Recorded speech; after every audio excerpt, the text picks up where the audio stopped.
Bom, boa noite a todos. É um privilégio a gente estar aqui numa noite de quinta, da gente poder estar falando de um tema que para mim tem uma importância vital, né? Então, antes da gente começar e abrir um pouco sobre o tema especificamente, acho que falar um pouco minimamente da minha trajetória, para que todos entendam sobre que perspectiva eu vou abordar essa temática nesse momento, né? Não considero aula mesmo, porque eu acho que é mais um bate-bola, né, virtual, para que a gente pode só posicionar como que a gente tem abordado o tema de empreendedorismo socioambiental, seja no Centro de Empreendedorismo e Terceiro Setor, que é um núcleo de pesquisa da USP, e também o próprio Instituto de Pesquisas Ecológicas, da qual eu tenho aí um carinho especial, me sinto parte da família, né, e já uma convivência que vem há praticamente 8 anos, né?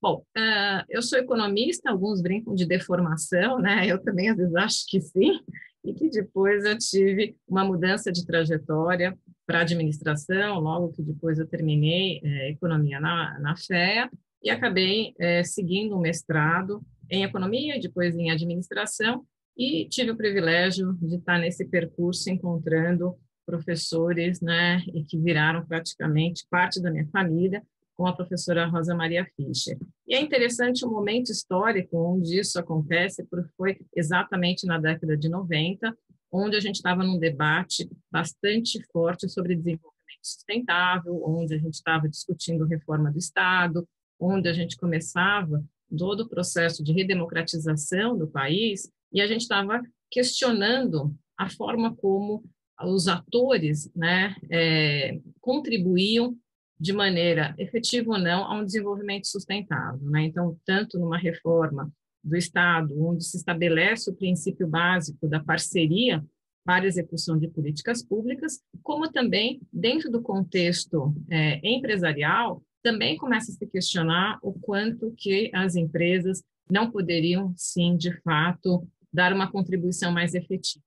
Nesse momento também começa depois a discutir o impacto ambiental, então vem Eco 92, então eu estava lá na universidade e tendo a possibilidade de criar, junto com a professora Rosa Maria Fischer, um centro de empreendedorismo social para discutir efetivamente esses novos possibilidades, essas novas possibilidades de ação para a gente poder trabalhar com todas as dimensões de pobreza, né, de maior inclusão social e de para a gente poder minimizar, né, todos os impactos ambientais e a gente aumentar a conservação da biodiversidade. Então, tudo isso eu acabei vivendo no olhar e na perspectiva da universidade, mas de muita interação com organizações da sociedade civil, com empresas pensando o seu movimento de responsabilidade social corporativa, sustentabilidade, alianças intersetoriais, e a gente, então, estruturou desde o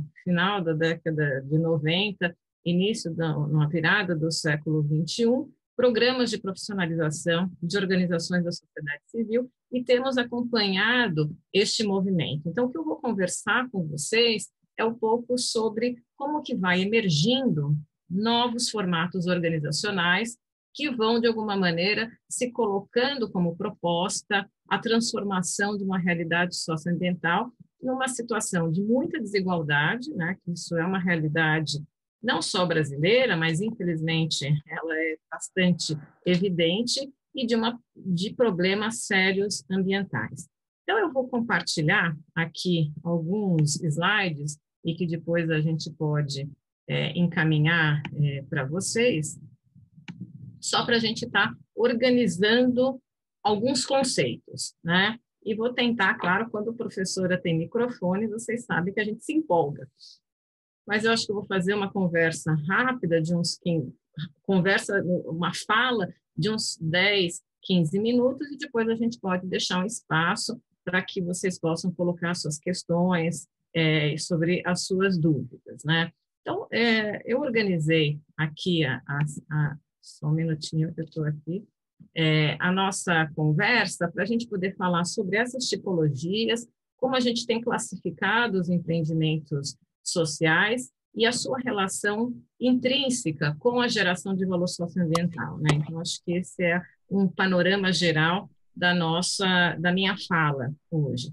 É muito importante a gente, quando a gente fala de empreendimentos sociais, eu acho que existe, né, uma visão que foi muito impregnada na década de 90 de se associar empreendimentos sociais a organizações sem fins lucrativos, né? Se a gente olhar toda a literatura sobre o tema de empreendimentos sociais, a gente vai perceber claramente que não está vinculado à sua figura jurídica, né? E sim à sua intencionalidade, ou seja, a sua vontade de transformar uma realidade por meio de uma ação inovadora, né? Então, você pode ser uma organização sem fins lucrativos e você fazer uma ação talvez assistencialista que talvez não seja um exemplo, o melhor exemplo de empreendimento social.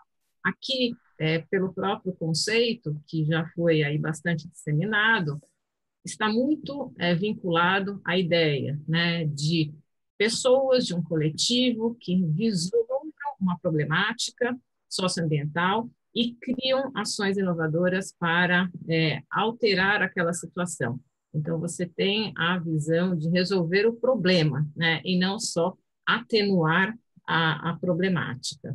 Quando a gente vai, né, na década de 90, eu acho que a gente tem, pelo próprio processo de redemocratização, a formalização de organizações sem fins lucrativos, com legislação, a gente vem onde se coloca as OCIPs, então você vê emergindo muitas iniciativas inovadoras que revertem situações concretas sociais e aonde a gente tem grande parte das boas organizações sem fins lucrativos, e o IP é um exemplo, ele é exemplar na sua atuação e ele é criado justamente na década de 90. Né? Então, a gente vê muito claramente que o processo de redemocratização abriu esse espaço para que a sociedade civil se visse na sua vontade de contribuir efetivamente para um desenvolvimento sustentável por meio de ações inovadoras.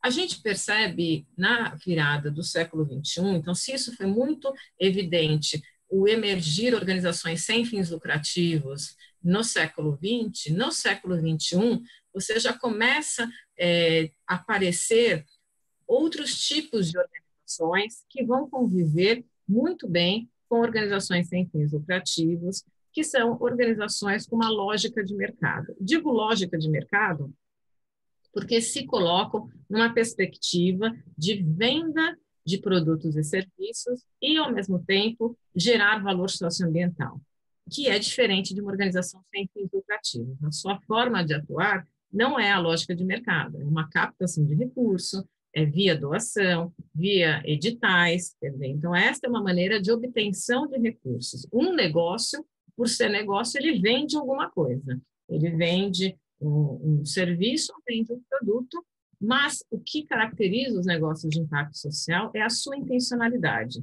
é a geração de valor socioambiental. Isso significa que a gente tem, hoje no século XXI, a possibilidade de visualizar na economia modelos híbridos, né? Híbridos porque vão mesclar características muito diferentes. Uma coisa era no passado você imaginar que tinha uma organização sem fins lucrativos, que o seu drive, o seu direcionamento era a geração de valor social. E tinham as empresas cujo objetivo primário era gerar valor econômico.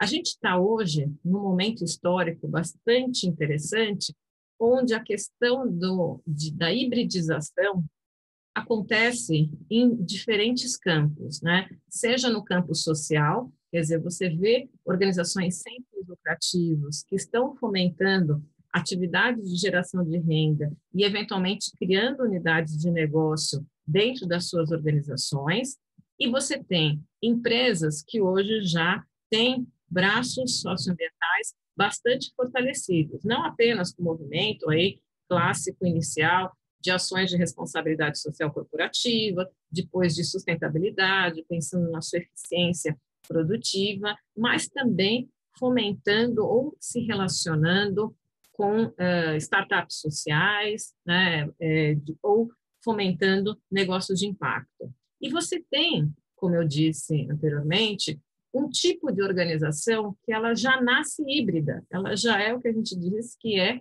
a mula, né? Que já é o cruzamento, né, de dois tipos de espécie, e ela já nasce no seu DNA com a intencionalidade de eu quero, de fato, gerar valor econômico, eu quero gerar lucro, se eu vou me apropriar, se eu vou distribuir, é uma outra história, mas eu quero ser, sim, lucrativo e, ao mesmo tempo, eu quero transformar uma determinada realidade socioambiental.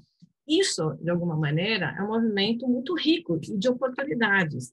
E o que a gente vem discutindo, e a gente explora isso em profundidade no nosso MBA, é será que a gestão desses tipos de organização, eles são similares? Será que é a mesma coisa você gerenciar um negócio socioambiental? É a mesma coisa de você gerenciar uma grande corporação ou uma média organização, uma empresa tradicional? Da onde que a gente teria que... Será que a gente tem que importar essas ferramentas? Ou é justamente o contrário?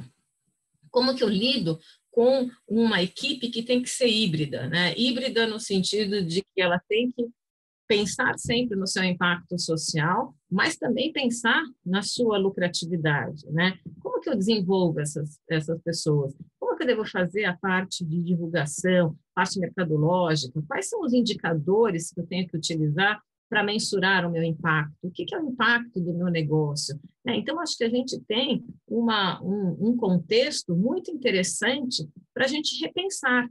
Isso já vem acontecendo em grandes corporações. Elas estão repensando pela força, às vezes força externa, força regulatória, a força do consumidor e, em última instância, a força do talento. Será que elas estão conseguindo ser atrativas o suficiente para uma nova geração?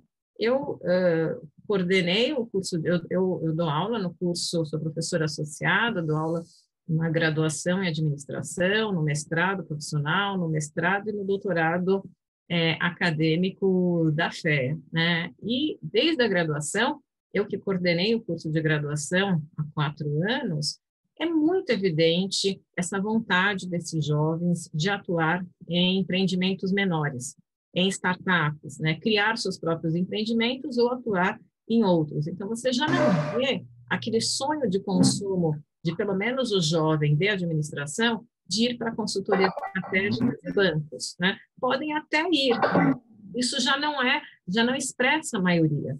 Hoje as organizações, as pessoas, e principalmente os jovens, eles estão preocupados com o propósito da organização. Quer dizer, quais são esses valores? Quer dizer, então já o mercado de trabalho ele já está com um certo funcionamento. E, por outro lado, está impulsionando que as grandes empresas revejam a forma como lida com esses talentos e, ao mesmo tempo, como que eles vão trazer e vai criar alianças de tal maneira que vai dando mais sentido para o trabalho das pessoas, né? Então, assim, o sentido do trabalho é um trabalho com sentido. As organizações que têm o propósito muito claro, acabam tendo uma capacidade atrativa muito grande, né? Se a gente conversa aqui com negócios, a gente tem um levantamento que é feito pela Pipe de negócios de impacto, a gente percebe com esses empreendedores que não têm tido dificuldade de atração, mesmo que eles não consigam, em alguns casos, pagar 100% do que é o mercado. Então, as pessoas elas estão fazendo uma análise de trade-off, assim, vale a pena eu estar numa grande corporação, mas eu vejo zero preocupação, uma preocupação muito pequena com a questão social, e eu posso estar numa organização onde a questão do impacto socioambiental está evidente. Então, a gente vê esse movimento de hibridização, ele está provocando mudanças muito fortes, né? E fazendo com que você tenha aí uma revisão na maneira de gerir. Então, quando a gente fala de empreendimentos socioambientais, é importante a gente relacionar também com esse espectro, né? E não a dizer é isto ou aquilo, né? A gente não pode associar a uma figura jurídica. Isso fica evidente. Você pode ter exemplos de empreendimentos sociais em organizações sem fins lucrativos, em cooperativas, em empresas limitadas, né, em órgãos públicos. Então, você tem essa possibilidade de você trabalhar, né, com essa questão da inovação, né, e da geração do impacto socioambiental de diferentes maneiras, né. Então, a gente tem o conceito propriamente dito desse tipo de organização que quer gerar resultados positivos econômicos e, ao mesmo tempo, gerar valor socioambiental. A gente considera que é um conceito polissêmico, né? Então, você tem aí na literatura diferentes maneiras de olhar esse novo formato organizacional, seja por um recorte por ator, por racionalidade, tipo de recurso, forma de troca, configuração jurídica. Então, a gente tem muitas pesquisas sobre isso, mas o ponto central que demarca todos esses tipos de visão é que ele está na regra de mercado, ou seja, ele tem concorrência, ele encontra uma oportunidade de atuação para que ele possa contribuir com a transformação socioambiental, né? Aqui a gente tem desde visões, né, interessantes que também vêm típicas de pessoas que atuam no mercado financeiro. Então, você também vai criando no entorno dessas possibilidades de negócios de impacto, né, o surgimento de organizações intermediárias que vão estar aí atuando e fomentando. Então, a gente tem o ator, né, aceleradoras, né, que vão estimular e fomentar a estruturação destes empreendimentos, vai ter fundos de investimento de impacto que vão canalizar recursos para esses tipos de organização e, portanto, então, começa-se a haver maior refinamento, né, para entender o quanto que um tipo de ideia, de modelo, ele está realmente contribuindo, né, para minimizar um impacto, né, então ele só está mitigando, ou realmente ele está contribuindo para uma geração positiva. Então, hoje, cada vez mais, a gente começa a ter mais réguas que vão definindo esses degraus, né? Da gente não só trabalhar com uma ecoeficiência, mas a gente trabalhar com um impacto socioambiental positivo. A gente tem uma definição, existe um grupo, né, que fez um trabalho belíssimo, né, aqui desde 2014, né, ou 2012, que foi um grupo que chamava Força Tarefa, mas por uma questão até, né, de contexto nacional, se considerou importante mudar para a Aliança pelo Impacto, onde foi sendo trabalhado de maneira coletiva várias possibilidades de ações que seriam necessárias para que este campo ele se fortalecesse, né? E aí realmente eu recomendo que vocês entrem no site da Aliança pelo Impacto, cujo ator executivo é o Instituto de Cidadania Empresarial, que tem muitas publicações muito interessantes, né, que estão ao redor deste tema, né? Então, o ICE ajuda a mobilizar diferentes atores, né, universidade, empresários, aceleradoras, a mídia, enfim, você tem grupos que a gente participou ativamente para que a gente pudesse ter definições, que a gente estivesse estruturando políticas, né? Dentro deste grupo, o ator governo também participou e foi criada uma estratégia para estímulo de negócio de impacto. Enfim, então a gente tem já hoje no Brasil, claro, aqui é mais fortemente em São Paulo, né? Um grupo assim, que tem se preocupado amplamente para que a gente, no futuro próximo, a gente não precise de diferenciar o que é um negócio de impacto de um negócio tradicional, porque a gente gostaria que todos o fossem. Nesse momento, a gente ainda vê claramente que tem empresas que precisam se repensar, né, e a gente vê já muitos jovens, né, já criando empreendimentos com essa intencionalidade. O ponto que, de fato, né, ele é essencial em um empreendimento social, seja aquele visando uma rentabilidade ou aquele que é sem fins lucrativos, é a geração de valor socioambiental, e aqui eu organizo em alguns fatores que são objetivos, que assim, que é onde se posiciona essas organizações. Então, eu quero contribuir para o aumento do capital físico, ampliando o acesso à moradia, acesso a bens duráveis, a questão de regularização fundiária, aumentar o capital produtivo, acesso a bens de produção, trabalho ou inserção em cadeias de valor, ampliação do capital natural por conservação da biodiversidade, ampliação de serviços ecossistêmicos, contribuindo com a dependência de uma economia calcada, né, em carbono, então contribuindo para uma economia de baixo carbono, com fontes de energia renováveis, tecnologias limpas, diminuindo os custos de transação. A gente sabe que existe a pobreza, ela está relacionada, ela tem um imposto, né, por você ser pobre, você paga as coisas por você mais caro, né? Então a gente chama de ter poverty penalty, né, que é um termo que se utilizado muito em economia.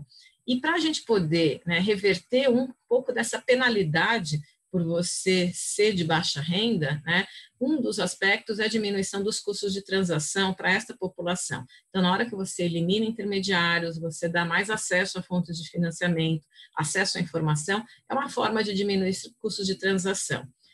Outro aspecto de geração de valor socioambiental é de você estimular uma economia circular, né? Então, você tem a parte toda, um monte de oportunidades na parte de reciclagem, gestão de resíduos sólidos, têxteis, tecnológicos, etc. E, claro, obviamente, ampliação do capital humano. Além dessa parte de fatores objetivos, a gente tem fatores subjetivos, que são importantes e que os negócios de impacto, empreendimentos sociais, contribuem fortemente, com a ampliação do capital social e a ampliação da cidadania. Então, é muito interessante, porque os empreendimentos sociais, eles focam nessas categorias, né? E criam produtos ou serviços para que isso seja uma realidade.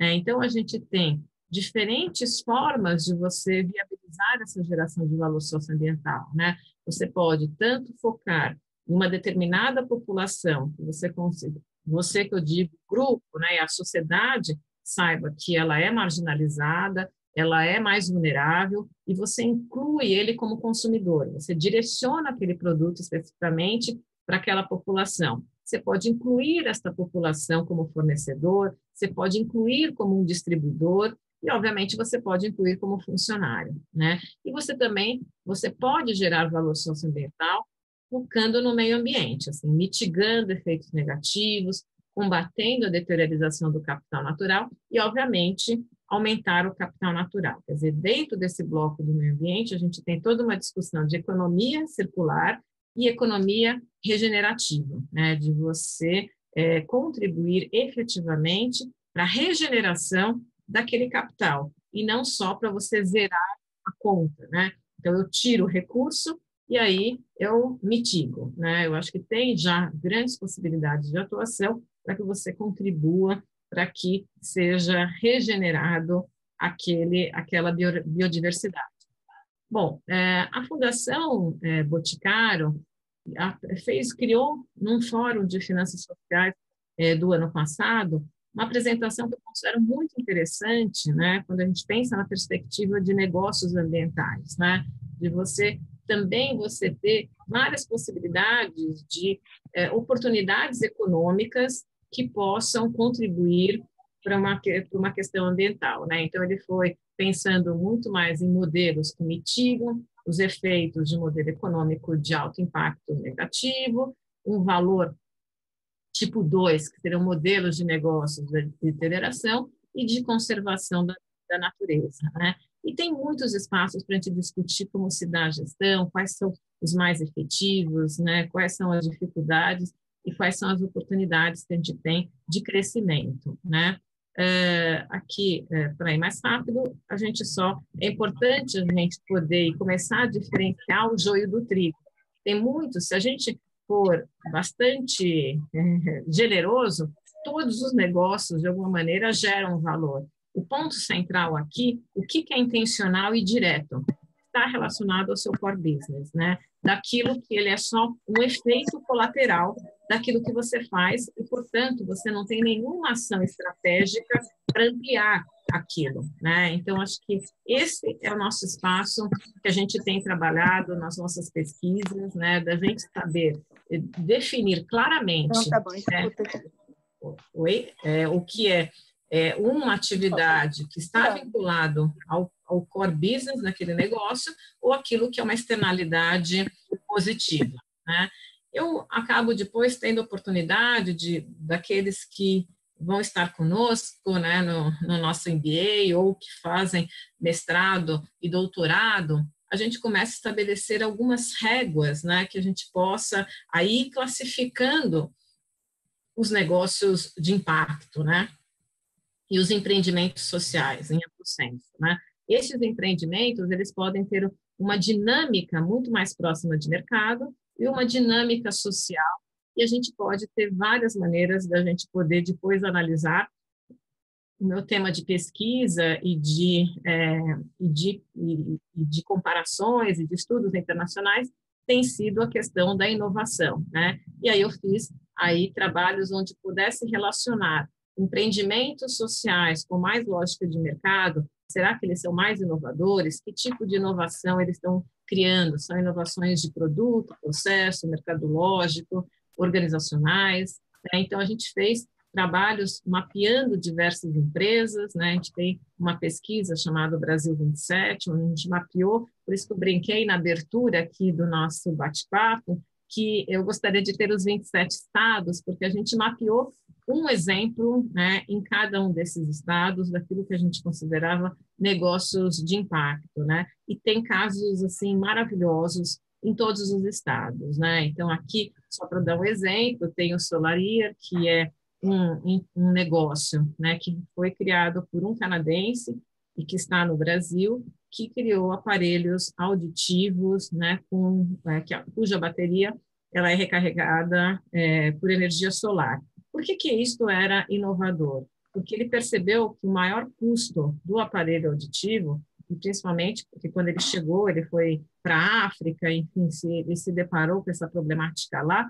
O grande problema não era uma população de baixa renda ter acesso ao aparelho, porque isso se conseguia via doação. O problema era quando acabava a bateria, né? Que a bateria era mais cara do que o próprio aparelho. Então ele foi criando, né? Ele criou com tecnologia aberta, né? Disponível, um custo praticamente a 10% do valor dos seus concorrentes, e o seu aparelho, ele recarrega por energia solar e ele pode ser utilizado também recarregando os outros aparelhos. Então, é esse tipo de preocupação que a gente vê, isso já é uma realidade de pessoas que podem, puxa, como que é a lógica do mercado, né? Será que não tem uma forma criativa de eu poder dar uma oportunidade para pessoas, né, que não podem escutar?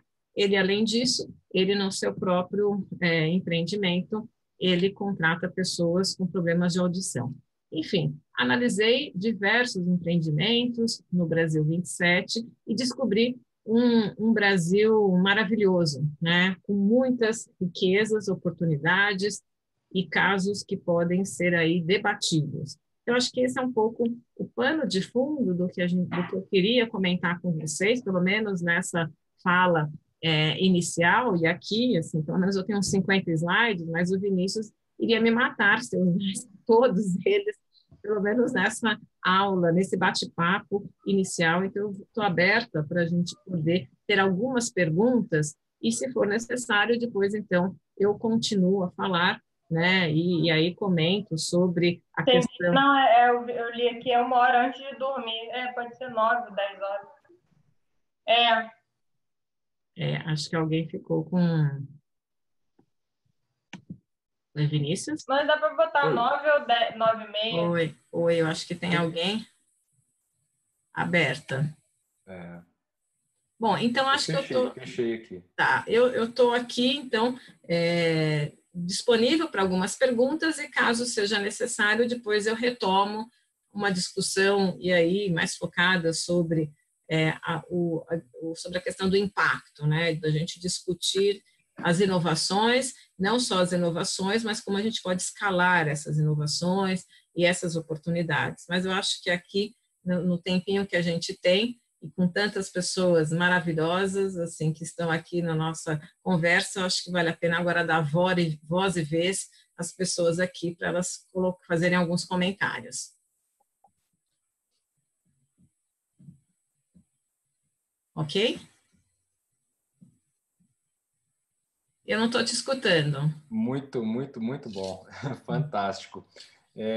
Enquanto o pessoal posta as perguntas aqui na lateral aqui, no nosso bate-papo, e antes da gente entrar no bloco para responder efetivamente essas perguntas, acho que seria interessante a gente falar um pouquinho sobre o programa, né, de MBA que está agora com as inscrições abertas, né? Estamos recebendo inscrições para o processo seletivo deste ano, né, de 2019, do MBA de Gestão de Negócios Socioambientais, e de repente a gente pode falar um pouquinho, né, sobre esse programa de pós-graduação, como ele está estruturado e por que as pessoas deveriam participar e se inscrever para esse processo seletivo. Enquanto isso, Juliana e eu vamos aqui triando essas perguntas e organizando para a gente poder responder daqui a pouco. Ok. Você quer que eu comente ou você quer que a Cristi faça o comentário ou bade sobre o MBA? Bom, acho que você pode começar e aí o Bade e a Cristi entram na sequência. Ok. Não, acho que é muito interessante essa colocação, né, que o gancho que o Vinícius me deu para a gente contar um pouquinho da história deste MBA, né? A gente, como eu sou professora associada da Universidade de São Paulo, desde 2001 a gente tinha desenvolvido um MBA de empreendedorismo social pela Fundação Instituto de Administração. E com o avançar do tempo, a gente já estava na nossa 7ª turma, a gente sentia muita falta da gente ter uma discussão mais aprofundada por questões socioambientais, para a gente não falar só do social, mas também falar da dimensão ambiental e essa dimensão elas estarem incorporadas e não ficar tribos onde se discute esses assuntos de uma maneira apartadas, né? Nesse mesmo momento, que foi justamente em 2011, a gente tinha aí, claro, com esses novos formatos, negócios, né, sociais surgindo, e a gente vendo uma galera muito jovem dentro da universidade, né, discutindo, e tinha, nesse caso, uma nossa ex-aluna, que era a Mauri Peçanha, da Artemisia, também aí estruturando a Artemisia e discutindo esse tema de negócios sociais. Foi nesse momento que a gente juntou esforços e falou, puxa, por que a gente não, então, não discute e a gente não concebe algo em parceria? Que foi até aquilo que uma das pessoas estava comentando aqui, porque um princípio básico da ação socioambiental é acreditar que sozinho a gente não dá conta de todo o problema, né? E a gente também reconhece, enquanto organização, que a gente não tem todo o saber, né? Então, foi muito importante a gente trazer um grupo que era um trio, né, na verdade, onde a gente concebeu toda essa estrutura naquilo que a gente consideraria o melhor, né? O melhor no sentido de ser dentro de uma organização sem fins lucrativos, ou seja, toda a rentabilidade se reverte numa ação socioambiental, que é do IP, onde você tinha uma expertise que vinha da Universidade de São Paulo e nossa, na temática de empreendedorismo social, tinha toda uma expertise da Artemisia sobre novos formatos, né, que seriam os negócios sociais. Então, a gente estava no melhor dos mundos, né? E é isso que a gente faz com muito carinho. A gente não quer ter uma turma grande e nem quer escalar no sentido de ter várias turmas. A gente trabalha com uma única turma durante 1 ano e meio, né? E esse era o nosso princípio. Era um princípio de que a gente tinha que fazer algo com muita qualidade, onde a gente pudesse ter a oportunidade de criar vínculos e network das pessoas, né, para que isso pudesse, então, ampliar as possibilidades de se ter nas várias regiões do Brasil, e a gente fez um formato para que isso fosse possível, porque o fato de ser um encontro mensal, né, onde você pudesse se organizar, né, que pegasse numa sexta-feira e que pudesse ter o final de semana, e trabalhando com 3 semanas de imersão, a gente via que era possível as pessoas se programarem em termos de viagens e que então a gente poderia trazer novos olhares, né? E que as opções em São Paulo, como no caso de outros concorrentes que a gente teria,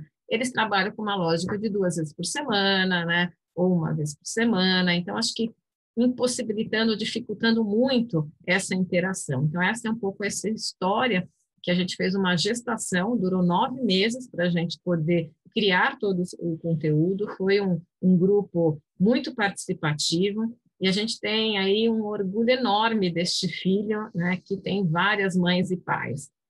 E assim, então, a gente entra para a 5ª turma.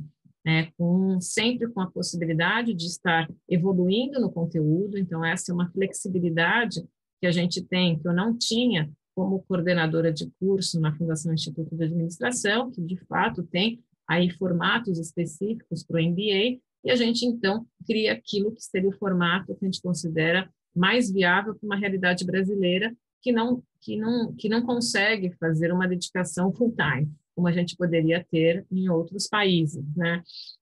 Então, a gente tenta sempre, a gente arquitetou de tal maneira que a gente pudesse conciliar e facilitar a interação com alunos de diferentes regiões, e a gente teve em todas as turmas também participantes internacionais, né? Então, a gente teve peruano, teve americano, né? Então, acho que isso a gente sente bastante orgulho desta turma que começam a fazer parte da família IP, né? Então, depois que vocês entram na ESCAS, certamente vocês não querem sair de lá, né?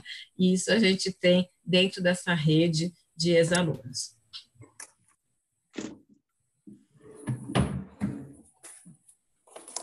Obrigado, Gra. Cristi, você quer complementar?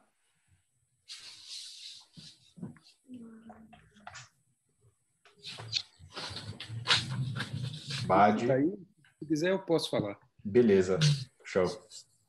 Então, acho que, resumindo bastante isso, a Gra já contou um pouco dessa história, né? O IP tem quase 27 anos de vida e o IP tem mais de 27 anos, na verdade, e desde a sua fundação, o IP sempre teve essa preocupação em passar as lições aprendidas dentro dos seus projetos, né? Então, desde que a instituição foi criada, ao mesmo tempo, foi criada uma escola no IP, que começou pequenininha e depois, ao longo do tempo, foi crescendo e ampliando e com novas abordagens, né?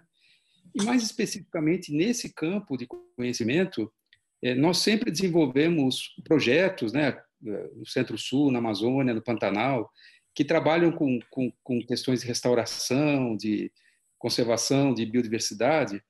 E a gente percebeu que nós começamos a entrar nessa seara dos negócios, né? Porque não tem como, hoje em dia, você trabalhar esse tema não envolvendo gente. E fomos fazendo, fomos tentando aprender, mas aí nós percebemos a importância de capacitar um pouco mais os nossos profissionais. Então, o que o IP sempre desenvolveu nessa área mais da restauração, da conservação da natureza, era importante, então, aprender ferramentas novas. E eu acho que esse foi o nosso primeiro contato aí com o pessoal da Graziella, a professora Graziella, a professora Rosa, quando alguns dos nossos profissionais procuraram e foram até a USP fazer esse MBA que existia lá, num outro formato, né, o MBA de negócios sociais, né, Gra? Uhum. E aí a gente percebeu em algum momento que, puxa vida, não tinha ainda um curso que falasse especificamente de negócios socioambientais, pelo menos da maneira que a gente acreditava, né? Enfim, com tanta riqueza de exemplos que as instituições, de alguma maneira, já acabavam desenvolvendo. Então, foi essa a nossa história, né? A nossa paixão pela educação.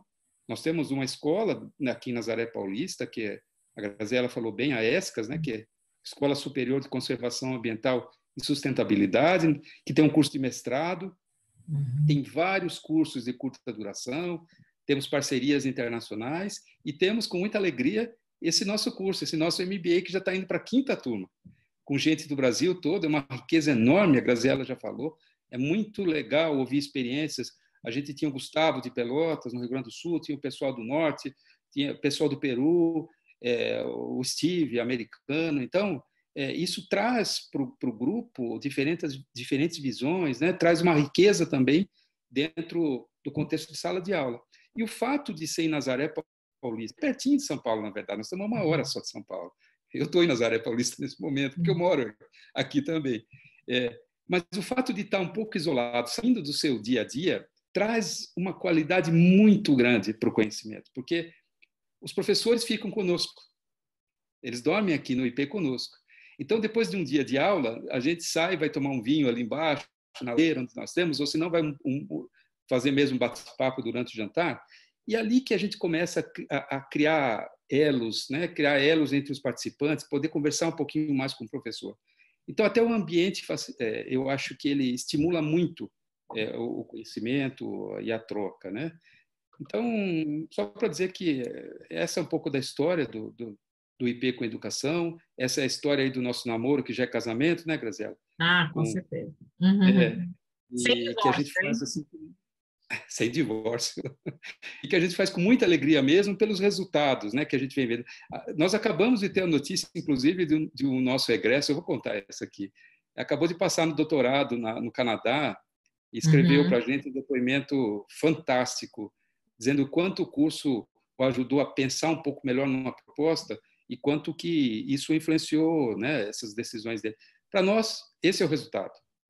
Diga-se de passagem, foi eu que orientei o TCC e escrevi a carta de apresentação dele. Hein? Olha aí.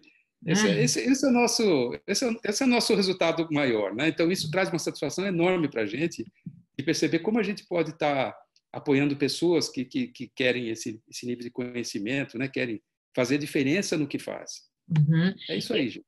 Eu acho que aí eu estava olhando aqui que tem bem interessante, né? Que tem as perguntas e aqui tem muitas, mas tem um aspecto que foi bastante demarcado, de eu poder falar um pouco mais da questão de surgirem negócios que melhorem a eficiência e eficácia da ação governamental, né? E aí tem muitos na área da educação e na área da saúde, né? Então você tem o MGov, por exemplo, que tem várias ações, né, que usa tecnologia e que estão aí tentando melhorar, por exemplo, a interação com famílias, né, para que você possa mandando mensagens SMS, né, para os pais, você já foi comprovado o quanto que tem melhorado, né, o aprendizado de crianças em escola pública, né? Na área da saúde, toda a parte também de gestão, de diminuição de filas, né? Tem a parte de também algo que você atue em você criar produtos muito mais baratos para que você possa ter, por exemplo, em atendimento primário, na área da saúde, na área da educação, a GEEK, por exemplo, que ajuda na formação e no aprendizado de alunos para o Enem. Enfim, tem muitas coisas interessantes, assim, é um mundo para a gente ser desbravado. Se querem ter um olhar, um radar, a gente tem a Pipe, que faz um levantamento, fez o segundo levantamento, e que mapeou 1.000 negócios sociais. A gente sabe que esse número é muito mais baixo do que realmente existe, porque tem muito empreendimento que a gente certamente classificaria como negócios de impacto, mas a pessoa ainda não se reconhece, porque é um ecossistema em determinadas regiões que ainda não está tão desenvolvido e que essa terminologia não está lá, mas não quer dizer que a ação não esteja, né? Isso também é importante, né? Então, tem muitas coisas que atuam nesta relação com o governo. A gente sabe que negócios que a gente chama do B2G, ou seja, de business para governo, né? É bastante complexo, né? Assim, da gente ter aí toda essa relação não é fácil para você ter aí um fluxo de caixa que mantenha aquele empreendimento, mas tem casos muito interessantes, né, de iniciativas. Por exemplo, o governo de São Paulo criou o PitGov, né, de estímulo, criou desafios, né, onde os gestores públicos da área da educação e da saúde elencavam problemáticas e faziam, né, uma abertura para ter empreendimentos que pudessem desenvolver soluções. E eles abriam espaço de teste, né, para estas organizações, porque aí poderiam testar a sua iniciativa para milhões, né, ou milhares, na verdade, de usuários.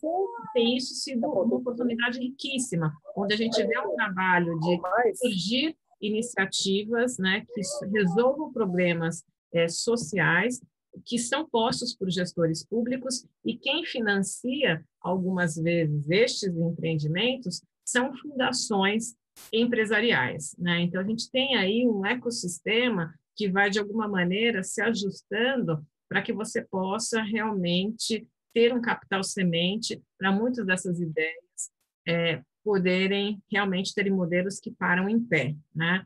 A gente já tem aqui empreendimentos mais consolidados, mas ainda todos, eu diria que boa parte estão nessa uma fase ainda, já partiu da ideação, já está aí se provando em termos de modelo de negócio, né? Em termos de negócios que lidem com a parte de conservação, né? Então, a gente tem também muitos casos interessantes, e mais curioso que faltam, se você, no mapeamento que a gente tem do levantamento, você tem muitos que falam de tecnologias verdes, de ecoeficiência, cidades inteligentes, mas talvez faltam muito trabalhos que lidem, né, mais alternativas de manejo sustentável. A gente tem o caso da PEXA, que é interessante na parte de uma pecuária sustentável, onde você tem todo um trabalho de solo, né, com o sistema agroflorestal, vinculado com a atividade pecuária, e que já se comprova como sendo bastante efetivo, né? Então, a gente tem aqui exemplos, né, interessantes. Teve uma das perguntas que falava sobre cooperações intersetoriais, e isso passa a ser também uma grande oportunidade, né? Oportunidades de discussão e de debate na linha do financiamento. Então, a gente tem o surgimento de contratos de impacto social, que, assim, fora do país se chamam social bonds, onde você tem um arranjo onde você vai vinculando o ator governo, né, o ator negócio, né, ou organização sem fins lucrativos, e um financiador, e aonde você remunera pelo impacto que é gerado. Então, isso já está em andamento, tem em Fortaleza em andamento, no Ceará, tem em São Paulo, e, por exemplo, eu estou com um aluno de doutorado, que é da Fiocruz, desenhando na área da saúde no Amazonas, né? Então, a gente tem essas oportunidades de também não só pensar na cooperação, mas como que a gente viabiliza financeiramente e quais são todos os desafios de todos esses atores, né? Que vem no parte do governo, do Tribunal de Contas, e você rever também mentalidade das pessoas, dos gestores, né? Que não estão acostumados no modelo de resultado de remuneração por impacto, né? E tem oportunidades de cooperação também que envolvem no mesmo setor.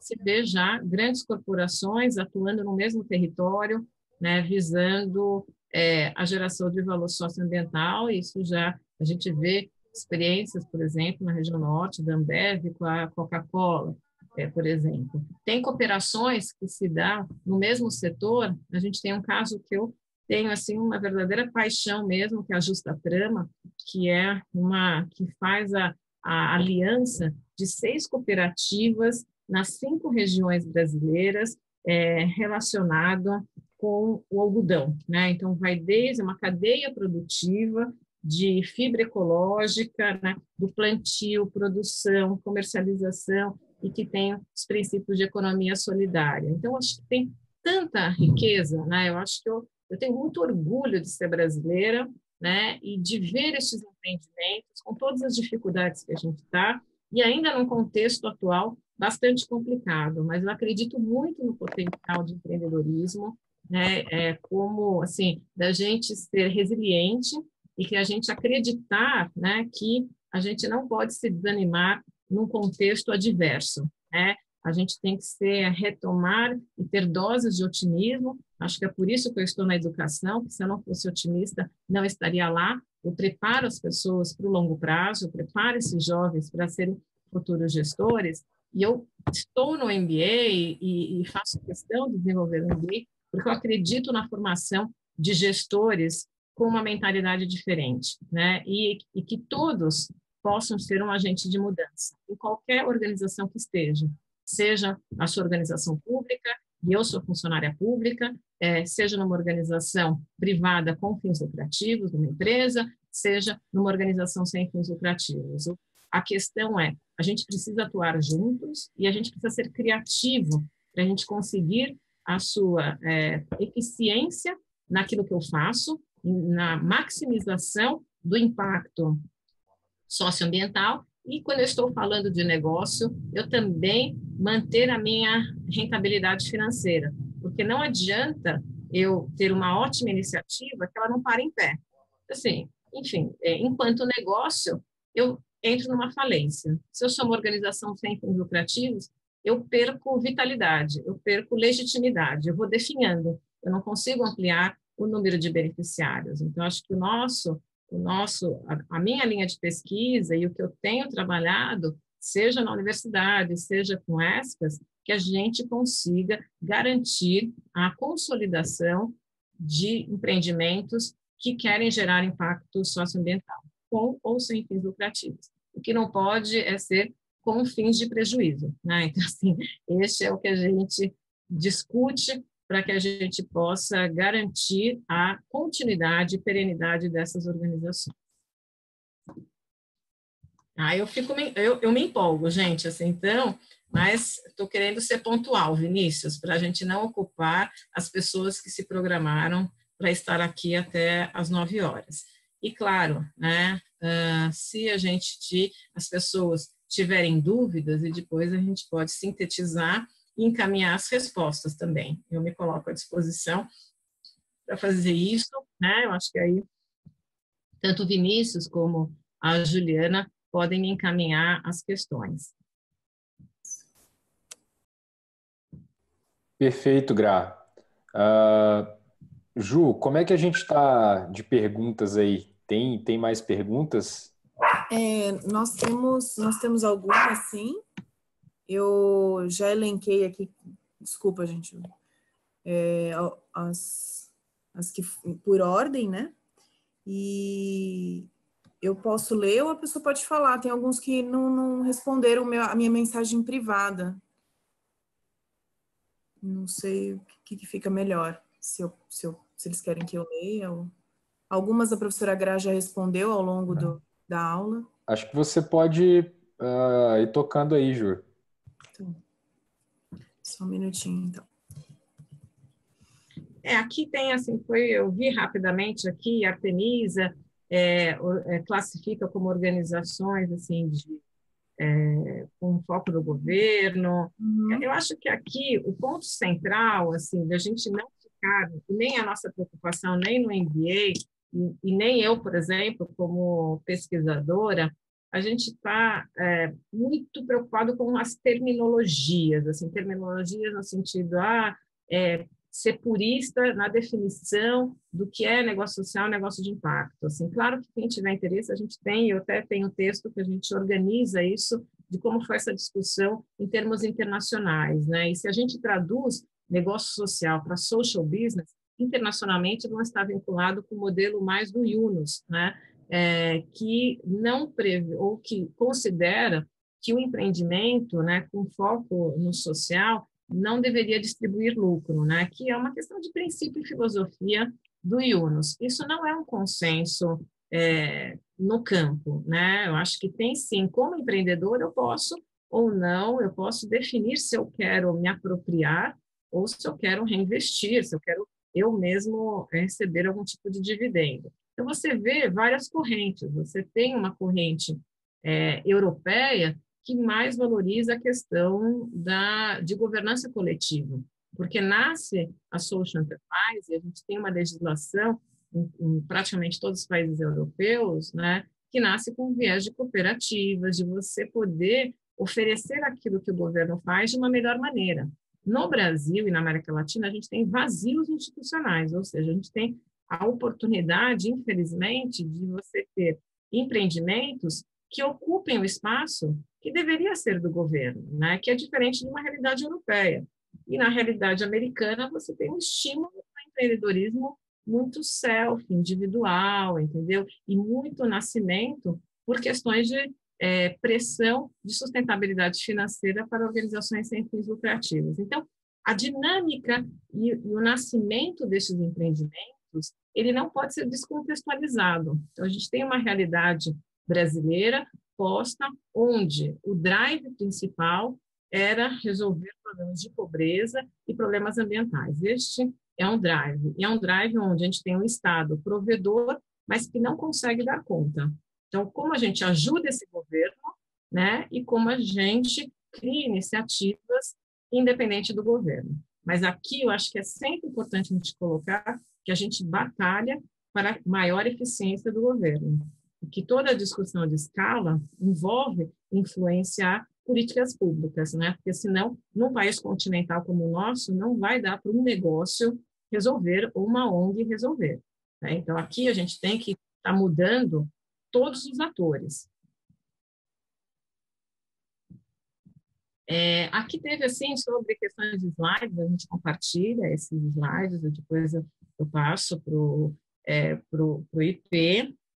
O que mais? Ju, tem mais ou a gente está prendendo o pessoal aqui? Você falou a maioria que você foi fazendo, né? O pessoal falou que você pode continuar falando, que tá todo mundo adorando. Tem uma pergunta aqui do Wallace, ele quer saber como tem sido, dentro da experiência da organização, a relação entre logística e escalabilidade para iniciativas na Amazônia. Esse assim, a gente tem, eu tenho um carinho muito especial para a região norte, né? Especificamente porque eu coordeno um programa de doutorado junto com a Universidade Estadual e a Universidade Federal do Amazonas, para formar 22 doutores em administração, né? Que chama DINTER, né? Então, eu sou uma das coordenadoras. E eu tenho 3 alunos especificamente, 2 alunos meus de doutorado desse grupo de 22, né? É a grande questão, né? É a questão de você não só criar empreendimentos, mas você saber sobre toda essa questão de abrangência, né? E como você vai fazer um alcance, né, numa região tão dispersa, né? E aí a gente tem trabalhado com dimensões assim de discussão de tecnologia, né, da gente pensar novos tipos de organização, né, e onde a gente pense a questão da escala. A escala, ela é essencial. Lá tem um debate onde você tem, isso é dado, se você olhar em 62 municípios da região do Amazonas, a desigualdade territorial, ela é enorme, e o quanto que você vai desenvolvendo no território, e você vai tirando do centro, por exemplo, de Manaus, sendo o grande polo, né? Assim, o polo industrial, e todas as iniciativas acontecem lá, e você cria aí bolsões de pobreza enorme, ao mesmo tempo com uma riqueza enorme de biodiversidade, né? Então, como que você pode, de fato, criar oportunidades de negócios que tenham como foco o uso, né, sustentável de biodiversidade. Eu acho que esse é um tema muito importante para todos nós e todos lá do IP, que tem discutido cadeias produtivas, né, e que a gente pense em alternativas onde a gente possa gerar uma renda, né, para comunidades ribeirinhas, para que eles permaneçam na sua localidade, que gerem uma renda que seja justa para eles, né, e que, ao mesmo tempo, tenha um impacto positivo na biodiversidade, né? Então, seja em termos de criar oportunidades na cadeia da gastronomia, na cadeia do turismo, né, e outros tipos de segmentos. Eu acho que e a gente tem no nosso curso a oportunidade da gente ficar uma semana, né, nas comunidades ribeirinhas, da gente refletindo lá, né, em loco, né, sobre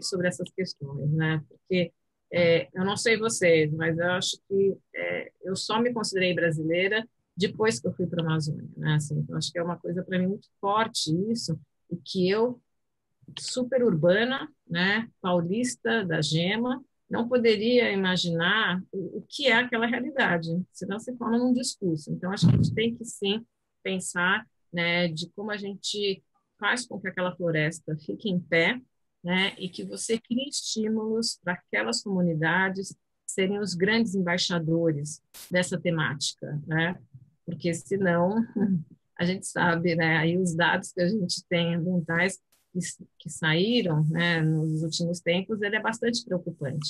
Então, isso faz com que a gente tenha que agir, e um agir rápido e agir conjuntamente com a comunidade para pensar alternativas que sejam viáveis e interessantes para elas, né, que estão lá. Né? A gente depende disso para a nossa sobrevivência futura. O que mais, Jun? Tem a Rafaela, que está pedindo, está todo mundo agradecendo, falando que você é ótima. E a Rafaela gostaria de saber alguma dica, o que você recomendaria de leitura para começar a estudar mais sobre esse assunto. Ela disse que ficou muito interessada no método Effectuation da Sara Sarasvati. Ah, que ótimo ela, assim, né? Do Effectuation. Assim, assim, aí depende de que tipo de referências ela quer, né? Eu diria que você tem, se entrasse no site do ICE, você tem uma parte de publicações que eu acho que é super bacana e que tem de tudo, né? E tem, a gente, por exemplo, escreveu uma pesquisa sobre os elos entre organizações do terceiro setor e negócios sociais, né? Que vai mostrando essa relação, quer dizer, e aqui eu acho muito importante a gente deixar claro que, embora eu seja uma defensora do campo de negócio de impacto, eu sou uma defensora de ampliação do bolso da filantropia e do bolso que vai para negócios de impacto, assim, e que não seja o canalizar recursos da filantropia para negócios de impacto. Eu acho que isso é fundamental, porque a gente ainda tem muito pouco para filantropia no Brasil. Então, acho que o ICE, eu acho que ele é um lugar, é um locus que junta muito isso e várias publicações que vão desde conceito de negócio de impacto, estratégias, tem vídeos, né, tem sobre investimentos, sobre novos instrumentos financeiros, né, então acho que vai pegar mais a parte de finanças sociais, né. Acho que tem um site bem interessante, né, a Alpa, né, que é de jornalismo, né, que tem o Caleidos também, são sites de informações e notícias, né, sobre a parte de negócios de impacto e de empreendedorismo social. Acho que pode olhar também no IP, né, que tem também, olhando no próprio site, que tem. Eu acho que esse, para mim, eu acho que seria um site interessante. Aí depois tem algumas, se alguém tiver específico, quero na parte de mecanismos financeiros. Eu acho que a Citaui, eu acho que também tem feito um trabalho de sistematização de algumas publicações. O SensiLab também tem publicações também interessantes que estão no site deles. O Amani Institute também, a Artemisia, Quintessa. Então, essas organizações intermediárias têm feito um grande serviço de publicização de materiais, vídeos, não só produzidos por eles, mas também que são de interesse geral. A Dínamo também, enfim, eu acho que são organizações intermediárias que podem servir como um pontapé inicial. Isso.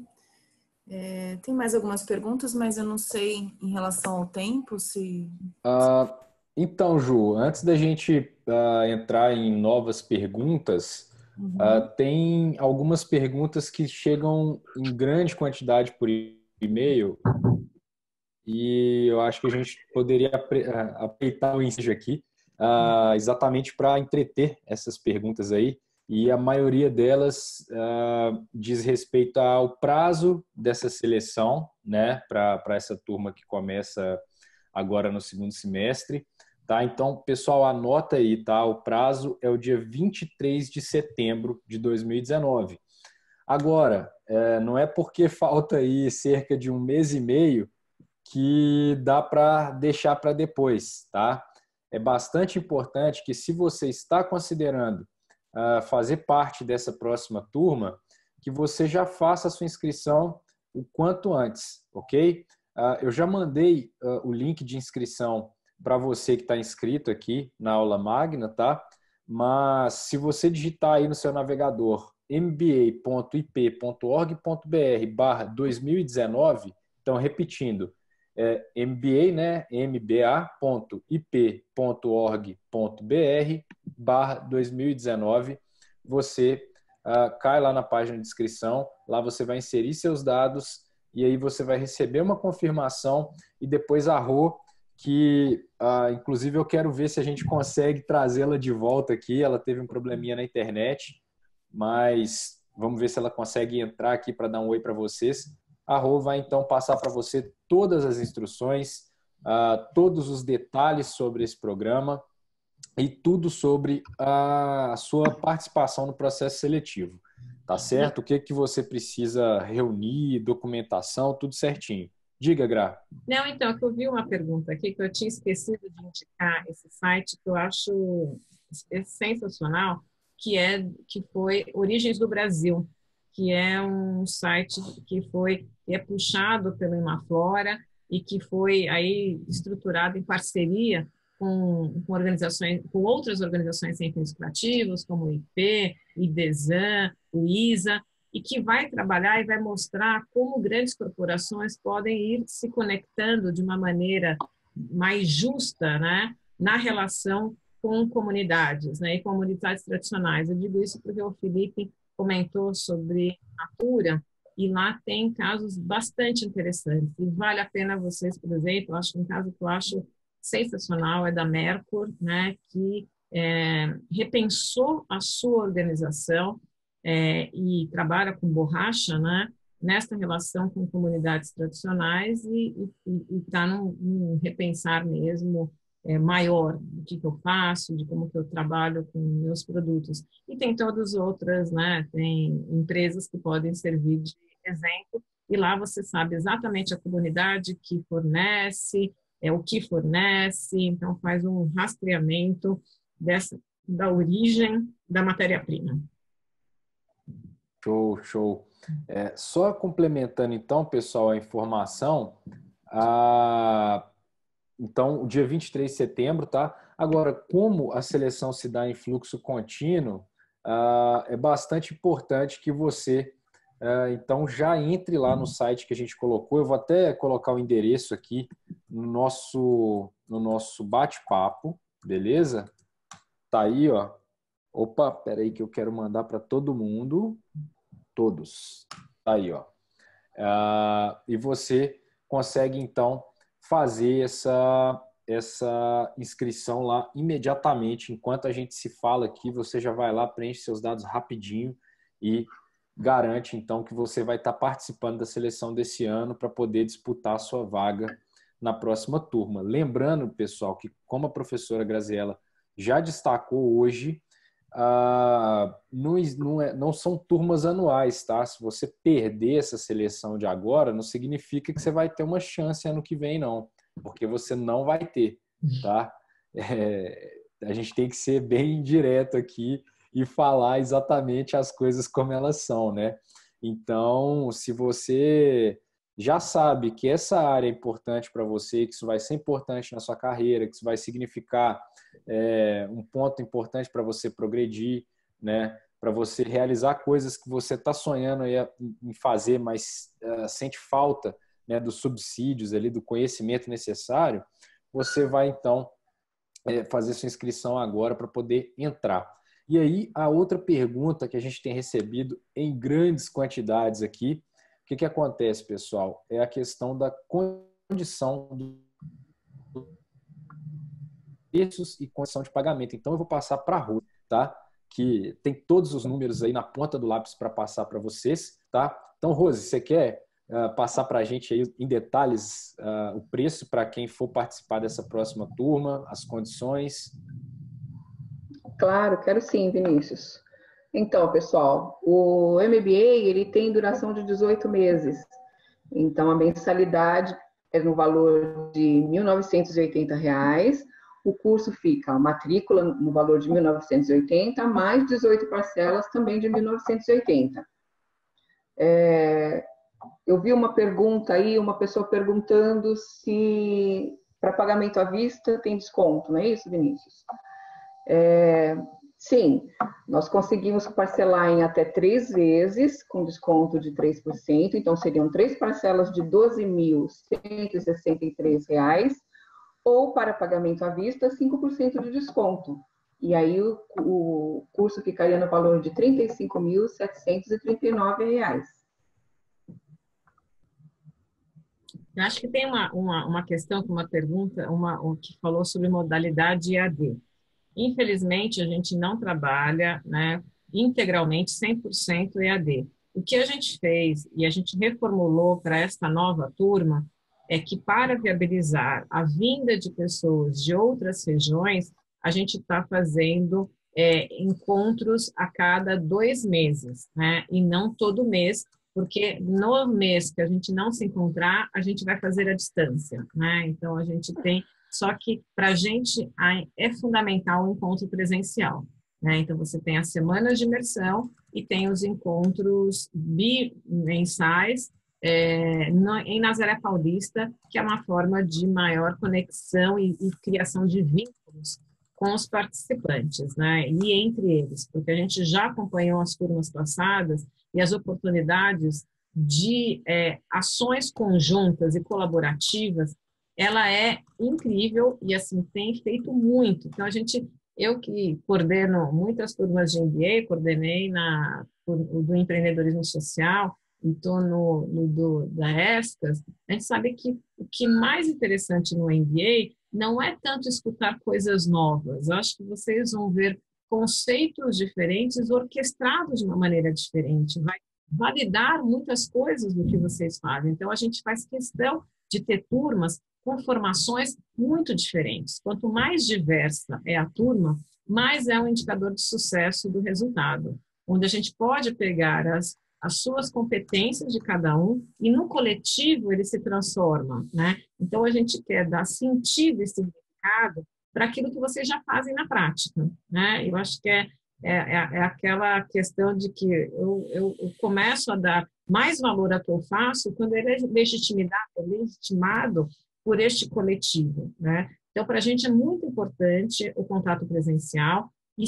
e a gente sabe as dificuldades, mas a gente sabe que sempre é possível, né? Eu acho que, claro, né, envolve um investimento, mas é um investimento que a gente sabe que tem uma recompensa, né, que é não só de alavancagem em termos da sua trajetória, mas mais do que isso, é de que você possa ver mais sentido e significado no que você está fazendo para gerar resultado socioambiental, né, e de você conseguir ampliar o seu impacto, porque quem está no nosso MBA, de fato, já tem isso muito na veia, né?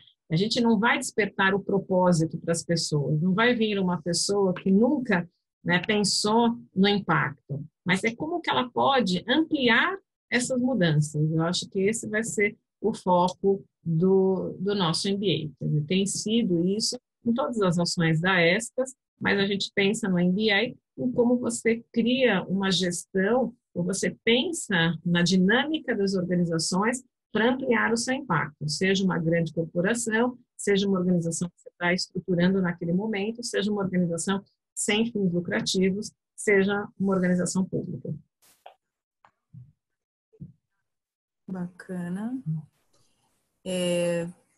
Pessoal, acho que só para pegar o gancho aí, tem algumas pessoas também mandando no WhatsApp aqui, algumas perguntas, e para enfatizar, né, que no valor da mensalidade que a Rose divulgou aí para todos vocês, está incluso aí nas semanas de aula presencial, hospedagem e alimentação completa em Nazaré Paulista, né? Depois eu posso compartilhar com todos as fotos do lugar maravilhoso que é o IP, né? Que é a sede do IP. E é fantástico também vocês ficarem despreocupados, só terem o tempo para usufruírem aí das aulas, né? E, por sinal, a gente às vezes brinca que a sigla MBA é muito bem alimentado, né? Porque, assim, já quem resolver fazer e for selecionado, é bom ter, assim, uns 2 quilos de reserva, porque certamente a nossa geração de impacto, a gente aumenta também, né, os quilos das pessoas, né? Isso mesmo.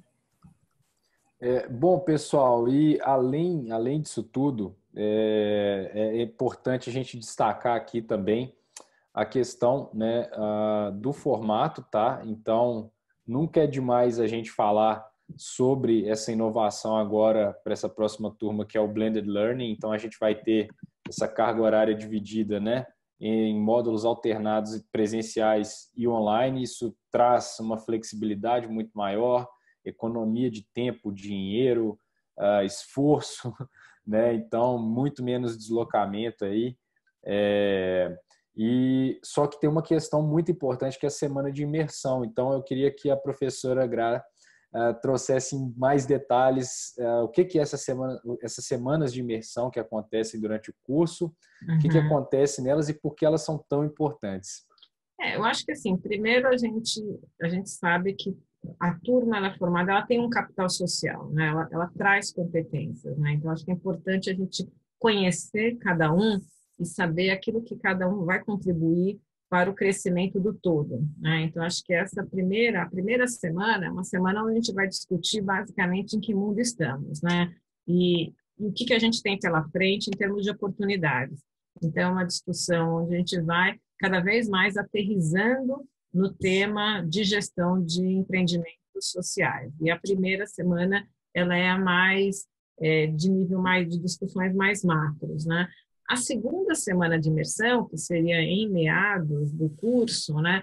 A gente acha fundamental uma imersão na Amazônia, né? Então a gente tem aí a oportunidade de ficar, né, uma semana em barco, né, para a gente poder tanto discutir e visualizar algumas alternativas de negócios e de alianças em Manaus mesmo, né? Contatos com o Pact Hub, enfim, e também trabalhar com a visualizar a situação na perspectiva de comunidades ribeirinhas.